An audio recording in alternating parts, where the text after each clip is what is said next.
Hello, it's Janelle from Reimagining the Talk, where we are here to reimagine how parents talk to their kids about sex.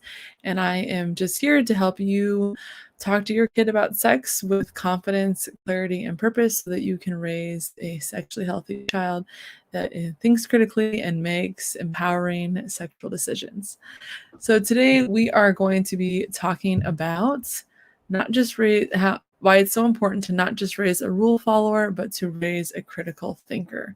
And before we dive into this, I just want to invite you to join the Facebook group. This is a space specifically for parents who grew up not really talking a lot about sex, but now really want to have constructive, thoughtful conversations with their kids about sexuality, sexual health, and sex in general.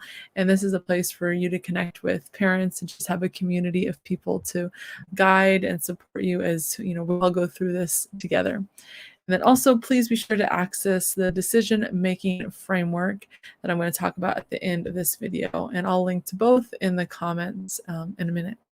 So basically, in this video, we are going to look at why raising a kid who follows all of the sexual guidelines and rules, do's and don'ts that we set for them, and we're going to look at why that doesn't actually guarantee that our kids are going to grow up to be sexually healthy. So when it comes to raising sexually healthy kids, it's easy to assume, at least it's easy for me to assume, that if I can just get my kids to, to just follow all the right guidelines and rules and expectations, then they'll easily make all the right sexual decisions, avoid all the messy stuff, and then just have like this thriving life, right? If I can just make sure that my kid doesn't watch pornography, if I can just make sure that they don't date until, like they're 16, if I can just make sure that they don't engage in casual sexual experiences and that they don't mix drinking alcohol and engaging in sexual activity. And of course, if they always ask for consent, then they're going to be sexually healthy, right? Then they'll be good, and I will have done my job as a parent in terms of raising a sexually healthy kid. Well, as I'm sure you've guessed, raising sexually healthy children isn't quite as simple as just raising a diligent rule follower, right? It's a lot more complex than just saying, hey, kid, here are the 5 things that if you just do these 5 things, you're going to be sexually healthy. Because even if my kid follows those 5 things, that does not mean that they're going to be sexually healthy. It doesn't guarantee anything, right? Because just because my child doesn't watch pornography, that doesn't mean that they're learning how to critically analyze sex and relationships that they see in the mainstream media.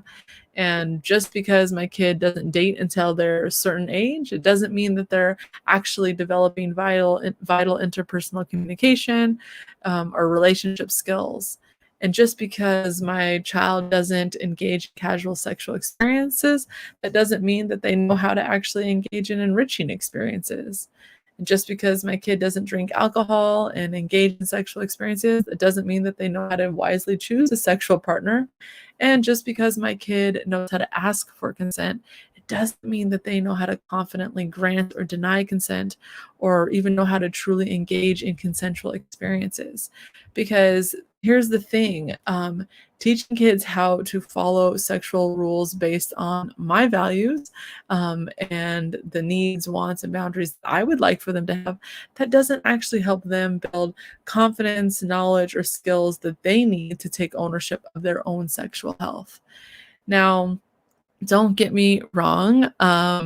It's, those 5 things that I listed at the beginning, those aren't necessarily bad or wrong sexual guidelines to wish upon your kids or to live by for yourself. Instead, I'm just saying that by just putting these rules on our kid, that's not guaranteeing that they're going to be sexually healthy, and it doesn't actually empower them to become critical thinkers and thoughtful decision makers. Because if we just give them rules to follow, it actually just takes away the critical thinking and the decision making, and they're then just following a set in rules. So then as they go through life, they won't be experiencing joy or pleasure or positivity by engaging because they're engaging in experiences that deeply connect to their values instead, the emotions that they're feeling when they make choices surrounding sexual well-being, the emotions that they experience will come from whether or not they are following rules or rebelling against the rules that we set for them. So I just really want to I wanted to say that again because I think it's incredibly important. Because if we just push rules upon our kids and let's say that they adopt those rules, so then as they go through life, the emotions that they experience in terms of their sexual being don't come from engaging in something that deeply connects to their values. Rather, it all the emotions they experience come are determined by whether or not they're following or rebelling against the rules that we set for them. So when it comes to raising sexually healthy children, we don't just want to raise a rule follower. We want to raise a critical thinker, and a critical thinker who deeply understands their own sexual values. And if you aren't quite sure what sexual values are, or you're not, you're kind of scratching your head like, hey, what does she mean by that? Please check out my video from last week. It's all about sexual values and understanding how do we raise our kids with sexual values, looking at what it means. And I just want to clarify, sexual values are related to everyone. Doesn't matter what your worldview is, doesn't matter if you're a religious person or you're not a religious person, or you're, what your political beliefs are, anything. Everyone has sexual values that we live by. And so please check out that other video. So in thinking about this idea of not just raising a rule follower, but raising a critical thinker, when it comes to raising a child who is sexually healthy, what are you hoping? Are you hoping that you are raising this excellent rule follower that takes the sexual guidelines that you put upon them and just follows them to a T?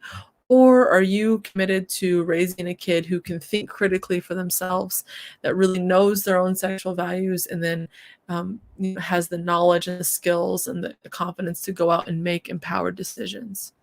So, as you can guess, for me, I want my children to be critical thinkers who are able to make decisions that enrich their lives.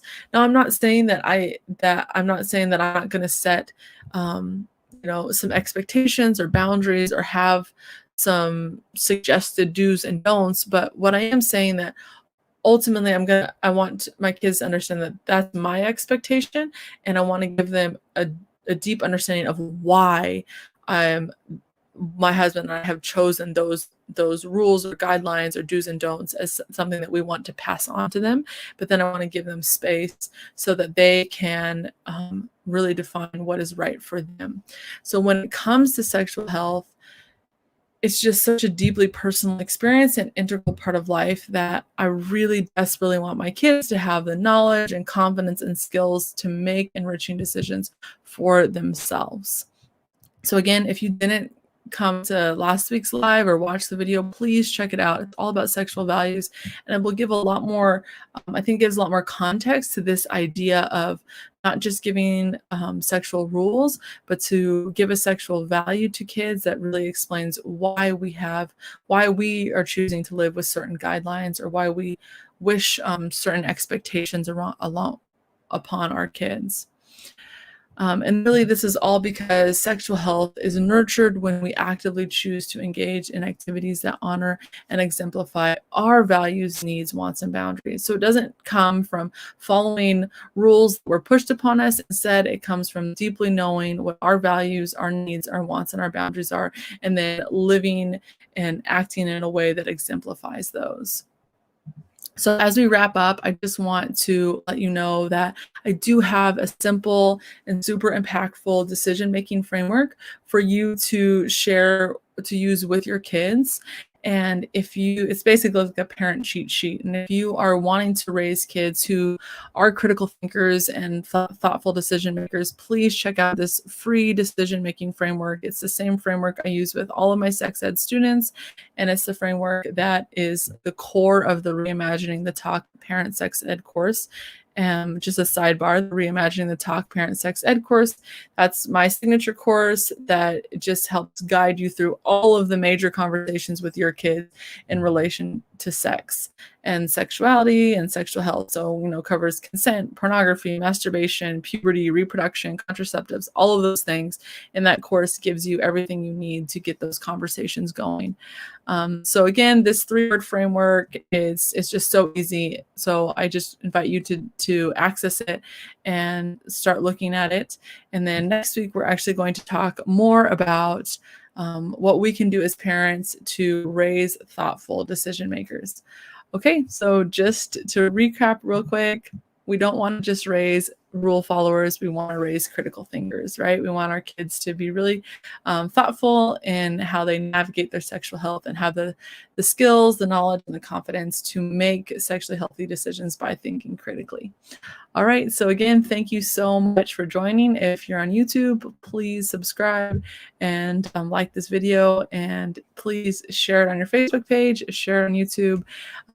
Just want to help other parents in any way that I can. Okay. So take care. Have a wonderful rest of your day.